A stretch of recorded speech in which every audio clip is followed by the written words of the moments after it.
할렐루야. 네, 하나님께 영광의 박수를 한번 다시 올려드렸으면 좋겠습니다. 오늘 설교는 어두운 밤 홀로 산속을 걸어갈 때라는 제목으로 말씀을 나누기를 원하는데요. 여러분 혹시 한밤중에 깊은 산길을 홀로 걸어간 적이 있으신가요? 저는 어렸을 때 그런 적이 있었는데요. 사방이 어두워 길이 보이지 않고 어디선가 들려오는 바람 소리에 가슴이 철렁 내려앉았던 적이 있습니다. 하지만 그 어둡고 앞을 잘 알 수 없는 길을 걸어갈 때 그 길을 함께 걸어갈 수 있는 믿을 만한 친구가 함께 있다면 얼마나 힘이 되고 안심이 되는지 모릅니다. 오늘 말씀은 예수님께서 제자들에게 자신이 떠난 후에도 그들이 길을 잃지 않고 돕는 분을 보내주시겠다라고 약속해 주고 계십니다. 그분이 누구시죠? 보혜사 성령님이십니다. 성령님은 우리가 살아가는 인생길의 여정을 함께 하시는 분이십니다. 우리가 넘어지지 않도록 도와주시고 또 가야 할 방향을 분명하게 알려주시는 분, 그분이 보혜사 성령님이십니다. 첫 번째는 실족하지 않도록 예수님께서 우리에게 미리 말씀하고 계십니다. 1절 말씀 같이 한번 읽어보겠습니다. 시작. 내가 이 모든 것을 너에게 말한 것은 너희가 믿음에서 넘어지지 않게 하려는 것이다. 예수님은 제자들이 앞으로 닥칠 고난에서 넘어지지 않게 하기 위해서 이 모든 것을 말씀해 주고 계신다라고 이야기하고 있습니다. 저희가 지금 큐티하고 있는 이 요한복음 16장은 13장, 14장, 15장, 16장, 17장을 통틀어서 요한복음에서 고별 설교라고 이야기합니다. 요한복음은 몇 가지 큰 설교 이렇게 단락들이 있는데 예수님께서 제자들에게 마지막으로 가장 중요한 설교를 한꺼번에 몰아서 쭉 하고 계신 거예요. 거기에서 이 모든 것들을 이야기하는데 이것을 왜 이야기하느냐? 제자들에게 너희들이 믿음에서 실족하지 않기 위해서 이 모든 것들을 계속해서 이야기하고 계신 거예요. 한번 나를 잘 믿어라 이렇게 이야기하신 게 아니라 진짜 스토리텔링으로 쭉 이야기를 하고 계십니다. 그 가운데 오늘 본문이 있고요. 그래서 어떤 고난이 있을지 예수님께서는 2절, 3절에서 제자들에게 이야기합니다. 같이 읽어볼까요? 사람들이 너희를 회당에서 쫓아낼 것이다. 그리고 너희를 죽이는 사람마다 자신이 하는 일이 하나님을 섬기는 일이라고 여길 때가 올 것이다. 그들이 아버지나 나를 알지 못하기 때문에 그런 일들을 할 것이다. 실제로 예수님께서 십자가를 지시고 부활 승천하신 이후에 초대교회 성도들은 엄청난 박해를 받습니다. 사도행전에서 보면 스데반이 돌에 맞아 죽습니다. 그 이후에도 많은 고난과 핍박을 받죠. 사도 바울도 많은 핍박과 고난을 받습니다. 그리고 많은 사람들이 순교를 하게 되는 것이죠. 그러나 그들은 믿음을 포기하지 않았습니다. 왜냐하면 그 이유가 바로 4절의 말씀에 있습니다. 4절 한번 같이 볼까요? 시작. 내가 너에게 이런 것들을 말하는 것은 그때가 되면 내가 한 말을 너희로 기억하게 하기 위함이라. 아멘. 우리가 고난과 역경 중에서 우리의 믿음이 실족하지 않기 위해서 예수님께서는 그 말씀을 기억하라 그러고 있습니다. 하나님의 말씀을 기억하라. 내가 너에게 했던 말씀들을 기억하라. 우리도 믿음을 지키며 살아갈 때 때로는 어렵고 힘들 때가 있습니다. 교회를 다니고 열심히 신앙생활을 한다고 해도 삶의 역경과 고난이 닥칠 때 힘이 들 때가 있습니다. 그때 믿음에서 실족할 수도 있는 거죠. 때로는 실족하기도 하고. 근데 예수님께서는 말씀하십니다. 너희가 그런 시련과 역경이 있을 것인데 그때 내가 너에게 한 말들을 기억하라라는 거예요. 그 말들을 마음에 새기고 다시 한 번 더 묵상하고 붙들라라고 우리에게 말씀하고 계신 것입니다. 그것은 주님이 이미 예고하신 일이었기 때문에 그 고난 가운데 그 말씀을 기억할 때 우리 안에 두려움 대신 평안이 임할 것을 예수님께서 약속하고 계십니다. 여기에서 묵상할 볼 필요가 있죠. 나는 삶의 어려움을 겪을 때 주님의 말씀을 늘 기억하고 있는가? 어려움이 닥쳤을 때 내가 암송하는 말씀, 나에게 주신 네마와 같은 말씀들을 계속 새기고 있는가? 시편 119편 105편에 이렇게 105절에 이렇게 이야기하죠. 한번 같이 읽어볼까요? 시작. 주의 말씀은 내 발의 등이요 내 길에 빛이나이다. 아멘. 어려움과 힘든 일이 있을 때, 역경이 있을 때 주님께서 우리에게 주신 말씀을 붙드는 것이 우리의 힘입니다.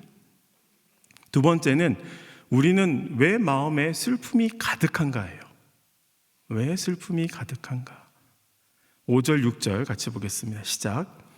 이제 나는 나를 보내신 분에게로 간다. 그러나 너희 중에 어디로 가십니까? 라고 묻는 사람이 없고 도리어 내가 한 말 때문에 너희 마음에 슬픔이 가득하구나. 6절에 그러죠. 도리어 내가 한 말 때문에 너희 마음에 슬픔이 가득하다는 거예요. 어떻게 예수님의 말씀을 들었는데 평안이 있고 위안이 있고 안정감을 누리고 기쁨이 넘쳐야 되는데 제자들의 마음엔 슬픔이 가득했다는 거예요. 왜 그들은 슬픔이 가득했을까요? 오늘 주어진 본문이 마지막 고별 설교라고 이야기했습니다. 예수님께서 잡혀가시고 십자가를 지시기 전에 마지막으로 제자들을 모아서 다락방에서 집중적으로 제자들을 향해서 설교하고 있습니다. 오늘 본문 앞에 보면은 요한복음 12장에는 예수님께서 나귀를 타고 예루살렘에 입성하는 장면이 나와요. 13장에서는 예수님께서 제자들과 함께 성만찬을 합니다. 그리고 세족식을 하면서 예수님께서 제자들의 발을 다 씻겨주시죠. 그러면서 너희도 이와 같이 해라 라고 이야기하십니다. 그러고는 예수님께서 제자들에게 나는 이제 떠날 것이다 라고 이야기합니다. 십자가에서 죽을 것이라는 내용을 예고하고 계시죠. 그래서 베드로가 뭐라 그래요? 안 된다 그러죠. 내가 주님과 함께 죽겠다 그렇게 결단을 합니다. 근데 예수님께서 뭐라 그래요? 닭이 울기 전에 너는 나를 3번 부인할 것이다. 제자들의 마음은 어땠을까요? 3년 동안 예수님을 따라다녔어요. 어떤 사람은 그물을 버리고 배를 버리고 자신의 모든 것들을 버리고 예수님을 따라 나섰어요. 3년 동안 같이 함께 먹고 자고 하면서 예수님의 제자가 되었어요. 그런데 이 예수님께서 십자가에 죽으실 것을 예언하시는 거예요. 나는 떠난다라고 이야기하는 아버지께로 간다. 그 제자들의 마음에는 슬픔과 걱정과 근심이 가득해진 거예요. 그런 제자들을 예수님은 긍휼히 여기시고 불쌍히 여기셔서 14장부터 계속해서 제자들에게 믿음이 실족하지 않도록 계속해서 겉면의 말씀을 주고 계십니다. 고별설교의 첫 시작이라고 이야기하는 14장 1절 말씀을 같이 한번 보겠습니다. 시작. 너희는 마음에 근심하지 말라. 하나님을 믿고 또 나를 믿으라. 아멘. 저는 이 요한복음 14장부터 묵상을 할 때 이 주제, 예수님께서 우리에게 주시는 절대적인 주제는 14장 1절에 있는 것 같아요. 근심하지 말라. 걱정하지 말라. 슬퍼하지 말라. 내가 떠나가는 것이 너에게 유익하다. 하나님을 믿으니 또 나를 믿으라라고 이야기하는 거예요. 그러면서 그 뒤에 나는 길이요 진리요 생명이요 이야기하시고 나는 참포도나무요 너희는 가지 계속 설명하시는 거예요.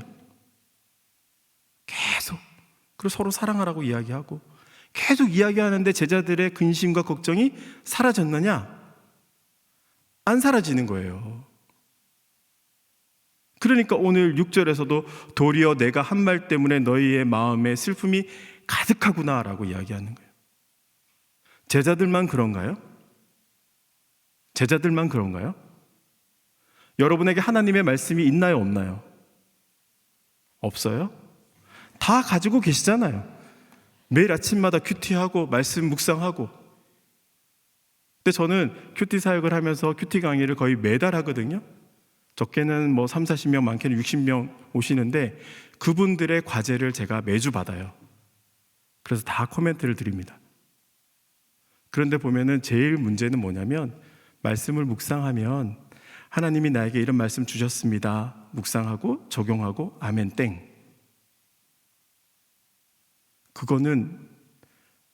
그것도 좋죠. 그런데 하나님과의 친밀한 대화가 없는 거예요.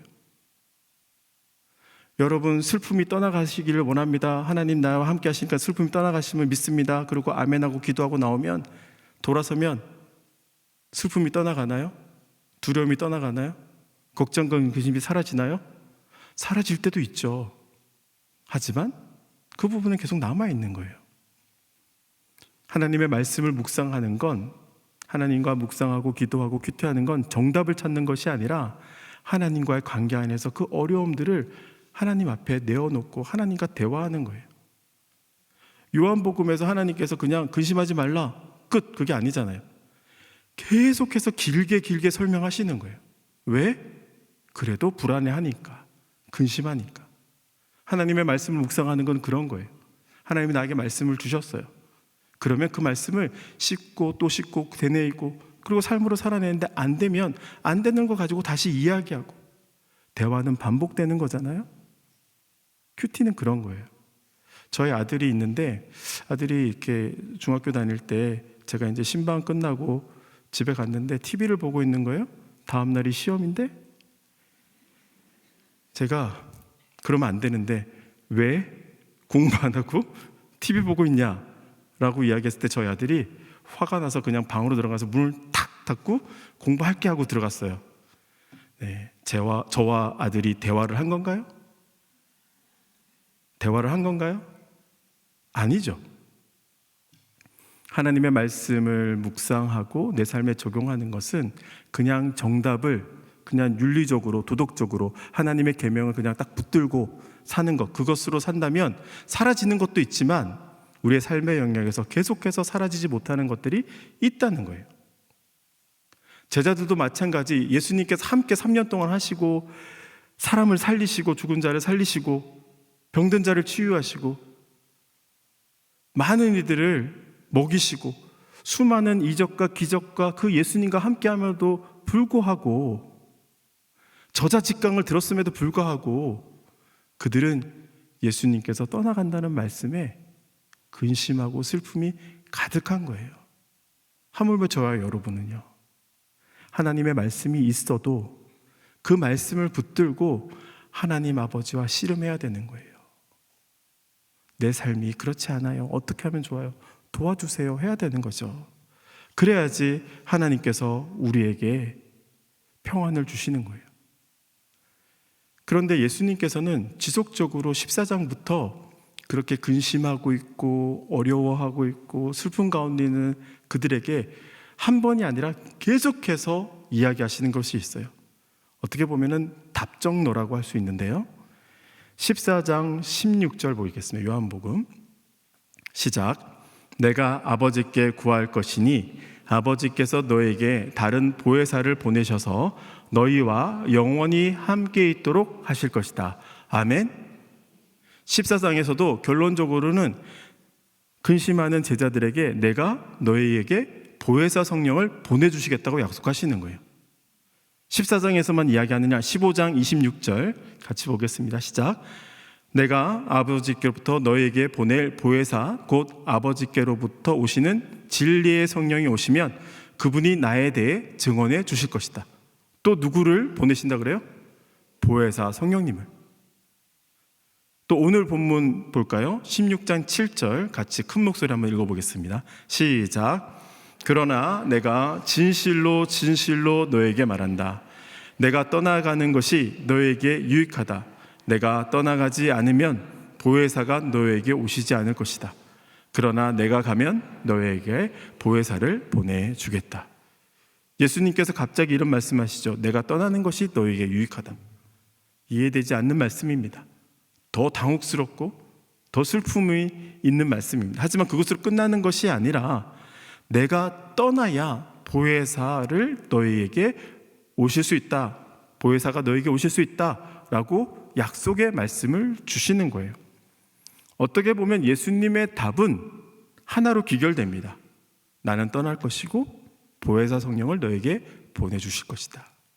그러니 근심하고 걱정하고 두려워하지 말라라고 이야기하시는 거죠. 슬픔 가운데 있는 제자들과 또 저와 여러분 가운데도 보혜사 성령님이 임하셨음을 믿으시길 바랍니다. 그러니 걱정하지 마시길 바랍니다. 근심하지 마시길 바랍니다. 더 이상 슬퍼하시지 마시길 바랍니다. 그러면 보혜사는 어떤 의미일까요? 요한복음에 보면 성령님을 보혜사라고 설명을 하고 있는데요. 이 보혜사라는 말은 파라클레토스라는 헬라어의 어원입니다. 파라는 전치사인데 곁에라는 뜻이고요. 클레토스라는 것은 돕다, 변호하다, 보호하다 그런 뜻이에요. 그건 어떤 의미죠? 곁에서 도와주시는 분. 아까 제가 그 산속길을 걸어갈 때 곁에서 나를 도와주시는 분이라고 그랬잖아요. 또 어떤 법정 소송이 있을 때 나는 법적인 걸 잘 모르고 그러지만 유능한 변호사가 내 옆에서 나의 입장을 대변해 주는 거예요. 나를 도와주는 거예요. 그런 분이 누구라고요? 성령 하나님. 그분을 14장, 15장, 16장 계속해서 보내주시겠다고 제자들에게 또 저와 여러분에게 약속해 주시는 거예요. 여러분은 보혜사 성령님으로 충만하십니까? 한 5분의 1만 대답하세요. 성령 충만하십니까? 성령님이 저와 여러분의 친구가 되어주심을 믿으시길 바랍니다. 오늘의 교회 저는 성도로 왔습니다. 성도로 와서 사역을 하기 전에 이렇게 순예배도 드리고, 제가 원래 강남 공동체 소속이었거든요. 그리고 강천 공동체에 있다가 콜링을 받아서 목회자가 되었습니다. 근데 목회자가 되고 파트 교육자를 하고 전임 교육자가 됐을 때 하 목사님께서 남한산성에서 신임 교육자들 한 20여 명을 그때는 숙식을 하면서 한 일주일 동안 교육을 받았었거든요. 근데 여러 선배 목사님들이 오셔서 교회에 대해서 설명해 주시고 목회에 대해서 쭉 이야기해 주시는데, 하 목사님이 이제 저희에게 강의를 해주시는 날이 있으셨어요.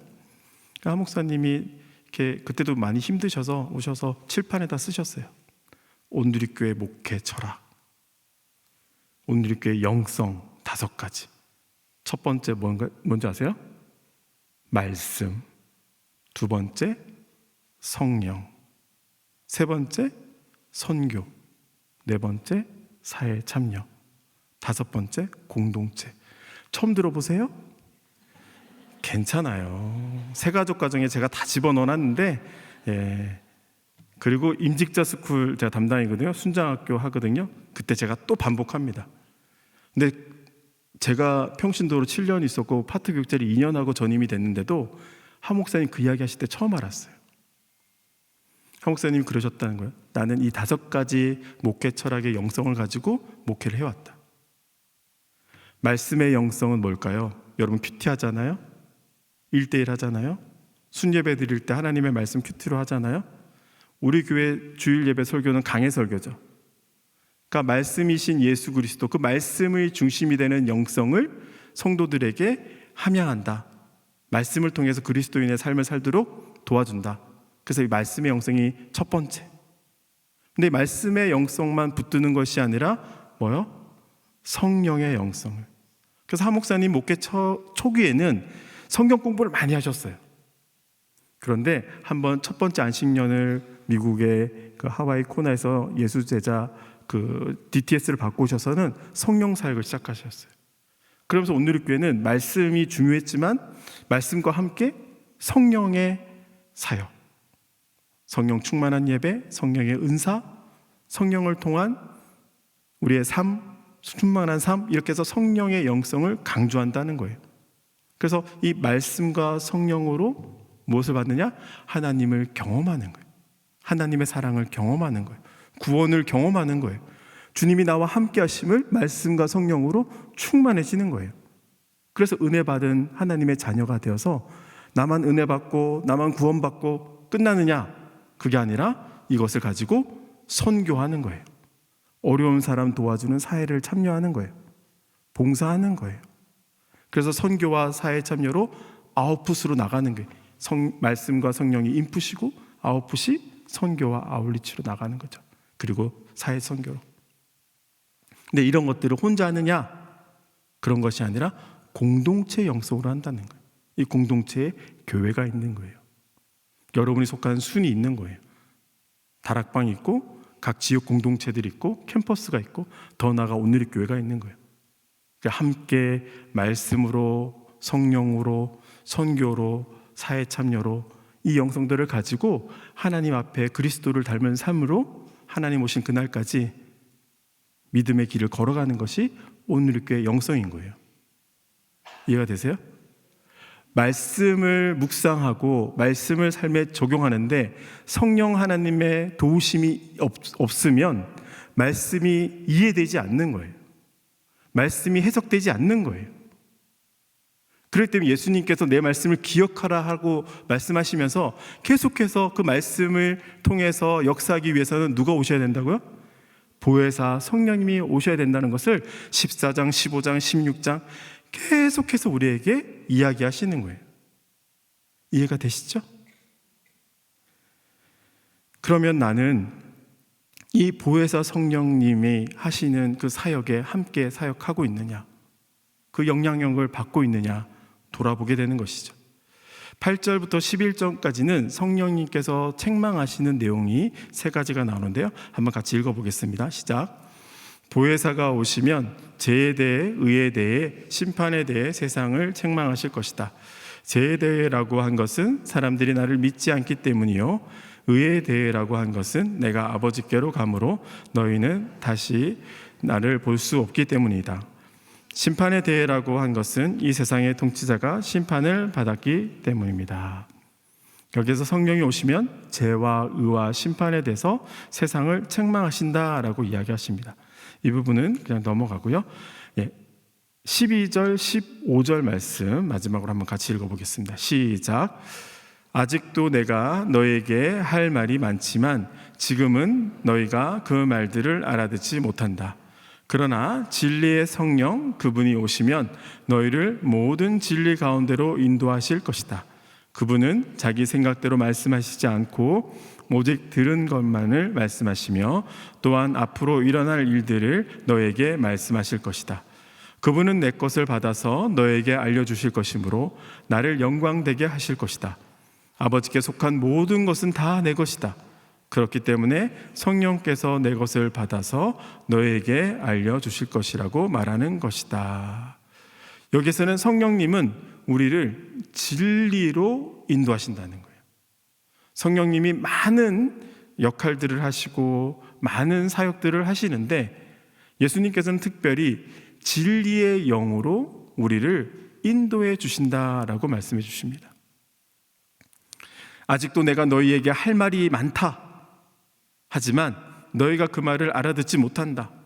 그러나 진리의 성령이 오시면 너희를 모든 진리 가운데로 인도해 주실 것이라는 거예요. 아멘. 우리가 신앙생활을 하고 삶을 살아갈 때 하나님의 말씀이 주어졌음에도 불구하고 때로는 그 말씀을 알아듣지 못하고 이해하지 못할 때도 있습니다. 때로는 불안해하고 근심과 걱정 가운데 앞이 보이지 않는 두려움 가운데 헤매일 때도 있습니다. 하지만 그분이 오시면, 그 성령님이 오시면 그 말씀이 깨달아지고 알아지고 이해되고 해석되어지고 더 나아가 그 말씀에 순종할 수 있는 능력이 우리 가운데 임한다는 것이죠. 우리의 인생의 미래를 다 알 수 있나요? 앞으로 10년 뒤, 20년 뒤에 우리의 인생을 다 알 수 있나요? 오늘 예배 끝나고 나가서의 일도 우리는 알 수 없습니다. 정말 혼란스럽고 불안한 삶 가운데 사는 분도 있습니다. 때때로 하나님이 왜 이런 일들을 우리에게 허락했는지 우리는 이해하지 못할 때도 있습니다. 그러나 성령님께서 우리에게 임하시면 그것을 깨닫게 되는 은혜를 누릴 수 있으리라 믿습니다. 그래서 어느 날 과거를 돌아볼 때 비로소 깨닫게 되는 거죠. 그래서 하나님이 그때 나를 그렇게 인도하셨구나. 내가 그런 상황에서 어려움이 있었구나. 내가 그때 넘어졌었구나. 그때 우리 가정에 그런 시련이 있었구나. 성령이 오시면 깨닫게 된다는 거예요. 또 하나님의 뜻을 발견하게 된다는 것입니다. 그래서 우리에게 필요한 것은 모든 것을 다 아는 것이 아니라 성령님을 신뢰하면서 그 삶의 자리에서 묵묵히 한 걸음씩 한 걸음씩 성령 하나님의 손을 붙들고 하나님의 말씀을 기억하면서 나아가는 것이 필요합니다. 그러면 하나님의 때에 하나님의 방법으로 성령님이 그것을 알게 하신다는 것이죠. 여기에서 우리는 묵상해 볼 수 있습니다. 나는 성령님의 인도하심을 구하며 살아가고 있는가? 성령님께서 오늘 나에게 하나님의 뜻을 깨닫게 하시는 것이 무엇이 있을까? 저는 목회자로 헌신을 할 때 모태신앙이었지만 제가 4대째 신앙생활을 했었거든요. 근데 목회자가 되리라고는 꿈에도 생각해 본 적이 없어요. 그건 남의 일이에요. 그리고 어렸을 때부터 저희 믿음 좋은 권사님 할머님께서 그러셨어요. 양장로 되라, 양장로 되라. 교회 잘 섬기는 장로 되라. 한 번도 목사님 되라는 소리는 하신 적이 없어요. 늘 가족 예배를 드리고 기도를 하셔도 우리 맏아들, 맏손주 양장로 되시기 되라 막 이렇게 하고, 제가 태어났을 때 집에 올 때 전 기억이 안 나는데 대문을 열면서 그러셨대요. 양장로 들어간다. 어렸을 때부터. 그 저는 오늘의 교회 평신도로 있으면서 그냥 교회 잘 섬기고 뭐 그때는 기회가 되면 장로 이런 생각도 안 했어요. 너무나 멀리 생각했는데, 그런데 어느 날 저에게 은사 있으신 목사님과 선교사님이 주의 종이라는 거예요.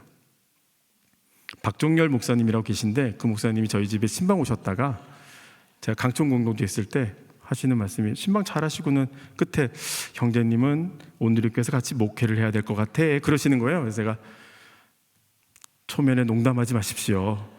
저는 아니라고.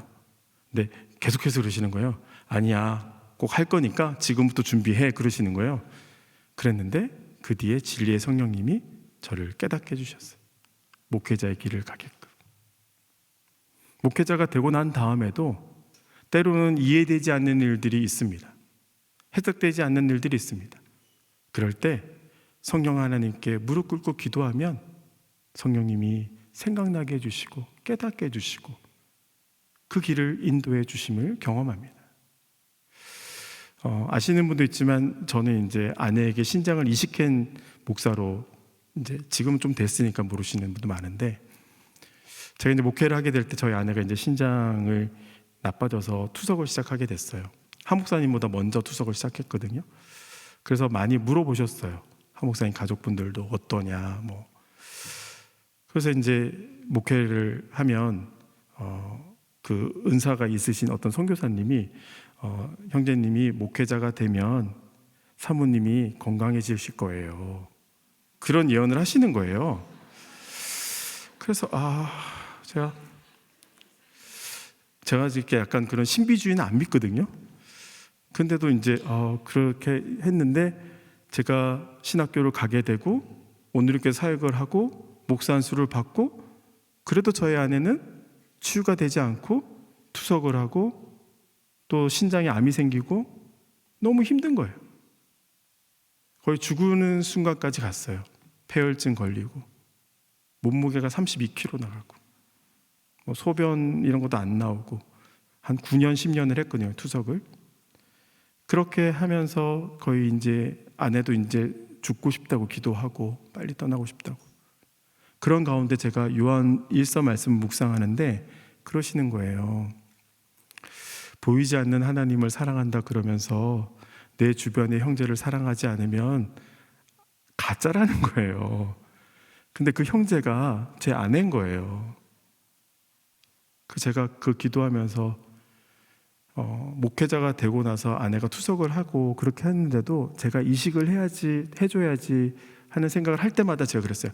아니야, 처형이 둘이나 있는데 나와 아내는 안 맞을 거야. 그랬었는데 그날 진짜 성령님이 오셔서 저에게 주라는 거예요.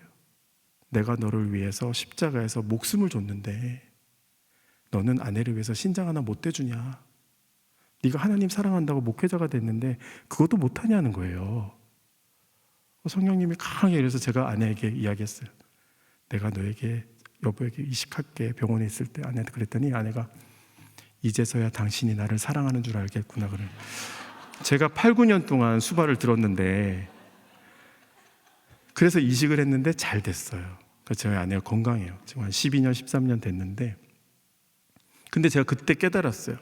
그 전에 10여 년 전에 선교사님이, 목사님이, 형제님이 목사님이 되면 아내가 고침을 받는다는 게, 제가 목회자가 돼서 그 동안에 하나님의 사랑을 깊이 경험하고 금지옥엽처럼 여기는 제 몸을 일부를 아내에게 줄 수 있는 그 마음을 주신 거예요. 그 성령님이 그때 깨닫게 해주시더라고요. 아, 그때 말씀이 나로 인해서 아내가 회복될 것을 예언해 주셨구나. 삶에서 그런 일들이 수없이 반복이 되는데 우리가 성령에 민감하지 않고 하나님의 말씀에 붙들려 있지 않으면 그 성령님의 역사심을 경험하지 못해요. 성령님은 수없이 우리에게 말씀하시고 역사하시고 곁에서 계속해서 도와주시는데 우리가 그 성령님을 볼 수 있는 믿음의 눈이 없으면, 그 마음이 없으면 경험하지 못합니다. 믿음의 눈을 여시길 바랍니다. 성령님을 바라볼 수 있는 힘이 여러분 가운데 임하기를 소망합니다. 예수님께서 제자들에게 계속해서 보혜사 성령님을 이야기하는 건 제자들도 예수님의 말씀이 있고 보혜사 성령님을 약속해 주셨음에도 불구하고 그들이 근심하고 걱정하고 두려워하고 슬퍼했기 때문에 이야기해 주신 거예요. 그 제자들뿐만 아니라 저와 여러분에게도 그런 현실의 어려움이, 역경이, 고난이 있습니다. 함께 예배드리기 전에 찬양을 하는데 오늘 그런 마음이 주시는 거예요. 이 가운데도 신앙생활하고 있고 예배를 사모하고 있고 늘 큐티하고 기도하고 있지만 삶에 해결되지 않는 어려움 가운데 정말 깊은 산속에, 어둠 속에 홀로 남겨진 것처럼 고아와 같이 버려졌다는 느낌을 받는 분들이 계신 것 같아요. 그런 분들은 성령 하나님께 손을 내미시길 바랍니다. 그분이 여러분 바로 곁에 계십니다. 그분이 여러분 속에 내주 교통하고 계십니다. 그 성령 하나님의 충만함을 경험하는 여러분 또 저가 되시길 주님의 이름으로 축원합니다.